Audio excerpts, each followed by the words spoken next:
saludar a los compañeros que llegan en la mesa de diálogo. A continuación ya llegó Kurt Harvard, escritor, periodista independiente y miembro de estas mesas de diálogo de lunes por la noche, hoy más temprano que de costumbre y desafortunadamente hoy sin el querido Miguel Martín Felipe Valencia, pero aquí al pie del cañón como siempre, Kurt Harvard desde Oaxaca. Mi querido Kurt, te saludo con mucho gusto, ¿cómo estás?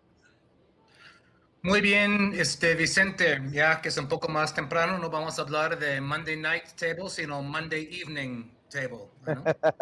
Un saludo desde Oaxaca, ¿no? Dale, dale, pues dale. Déjame saludar también al maestro José Alfredo Gutiérrez Falcón, escritor y máster en Derecho Comunitario Europeo y miembro de esta familia sin censura. Mi querido José Alfredo, hasta Guanajuato, te mando un abrazo. ¿Cómo estás? Hola, hola Vicente, pues encantadísimo estar con ustedes una vez más, extrañando a Miguel, pero bueno, haremos lo que se pueda para cubrir el hueco de Miguel sin albur. Eso, mi querido José Alfredo. A ver, déjame iniciar con Kurt, porque Kurt tiene pendiente algo con nosotros. Una desmenuzada a lo que publicó el New York Times. Como está al pendiente de lo que publican en Estados Unidos, más que incluso nosotros, me parecería muy interesante que nos dijeras qué has encontrado y cómo el New York Times manipuló la información sobre la marcha o no, manipuló o no la información sobre la marcha del 27 de noviembre, esta marcha que encabezó el presidente Andrés Manuel López Obrador. ¿Mintieron, tergiversaron, torcieron la realidad o nos cumplieron fielmente desde los medios extranjeros como el New York Times, mi querido Kurt Harvard? Sí, Vicente, bueno, un saludo también a toda la audiencia y al público que nos sigue también en el chat. Me invitaron desde un programa muy interesante en Estados Unidos, de hecho unos tejanos muy entrañables. El programa se llama Left Reckoning y ellos querían saber, desde mi punto de vista, cómo había sido, ¿no? La cobertura del New York Times del asunto de las marchas en México, ¿no? La marcha del 13, la marcha del 27, ¿no? Entonces me puse me di la tarea de revisar el artículo frase por frase, palabra por palabra, para ver cómo es que el New York Times miente. Todos sabemos que esos periódicos, ¿no? Lo hemos comentado mucho en este programa, desde el New York Times, desde el Washington Post, desde The Economist, y una larga lista, etcétera, mienten. Pero creo que es muy importante saber precisamente cómo lo hacen, ¿no?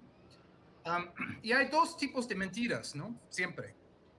Mentiras de comisión, donde realmente mientes abiertamente, ¿no? Pero también hay mentiras de omisión, donde omites información o el contexto necesario para que el público, que es un público internacional que no está al tanto de la política mexicana, no tenga el contexto necesario para poder hacer un juicio informado o entender realmente lo que está pasando, ¿no?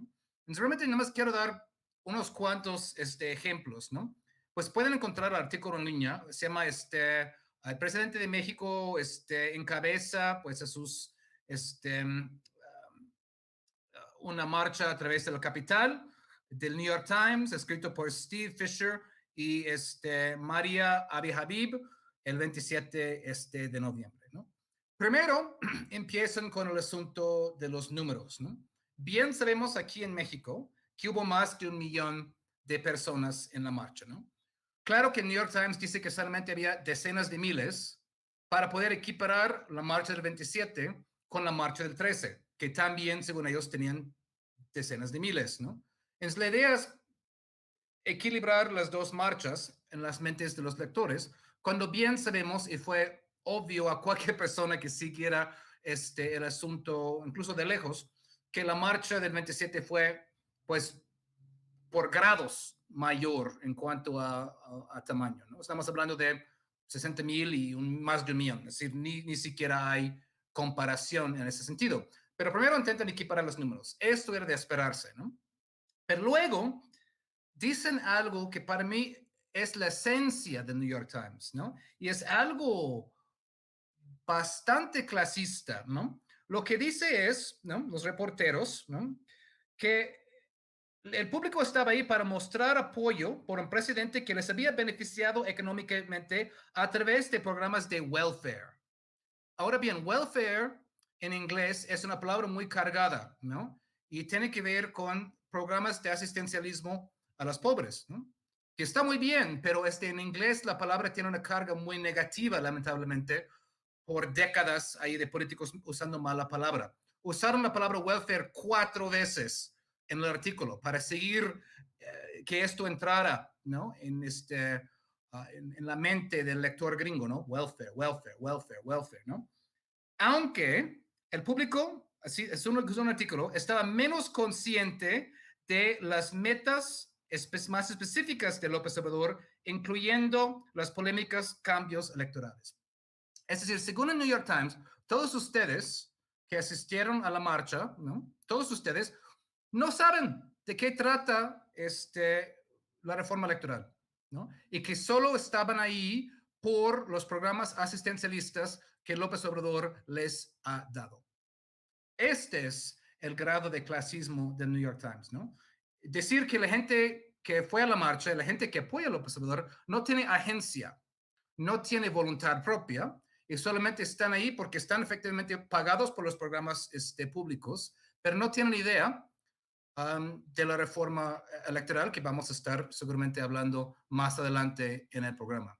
Ahora, yo puedo decir, yo estaba ahí cubriendo la marcha, que la gente con la que yo hablé sabía perfectamente bien de qué trataba la reforma electoral, ¿no? No pretendo que, pues, mi muestra sea científica, porque es imposible hablar con 1 millón de personas en un día. Pero, ¿con quiénes estaban hablando los reporteros del New York Times? Para decir que la gente era ignorante, no sabía nada, ¿no?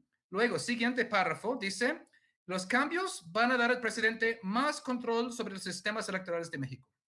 Bien sabemos que esto es una mentira, pero el artículo ni siquiera intenta explicarse, ¿no? Y luego más adelante repite lo mismo, ¿no? Que los cambios van a incrementar el poder que tiene el presidente sobre el INE. Estos son errores ya de comisión, porque son mentiras abiertas y directas, ¿no? De hecho, como bien sabemos, tal como está la ley ahorita, Morena va a tener una enorme influencia sobre los nuevos consejeros del INE porque tienen mayoría en la Cámara. Es decir, con la reforma electoral, Morena estaría cediendo este poder, cediendo el poder que tienen de nombrar los consejeros del INE, incluso el presidente consejero del INE, pues porque serían elegidos de manera popular, ¿no? Estados Unidos no menciona nada de eso, ¿no? Nada de eso, y nada más dice que, porque siempre la idea en Estados Unidos es que todos los líderes de América Latina son dictadorzuelos, autoritarios y populistas, ¿no? Y pues ahí está el estereotipo, entonces hay que cumplir con el estereotipo siempre. Entonces, AMLO, según el New York Times, va a obtener más control sobre el INE. Por supuesto que no explican cómo de ninguna manera. Los miembros de la oposición se preocupan, estoy leyendo el artículo, que el presidente intentará implementar sus cambios a través de otras maneras antes del final del año. Pues, ¿cuáles otras? Por medio del Congreso, Vicente, ¿no? Es decir, pero la idea es que va a intentar hacer algo, pues, extra legal, extra parlamentario, ¿no? Otra vez, no expliquen cómo, ¿no?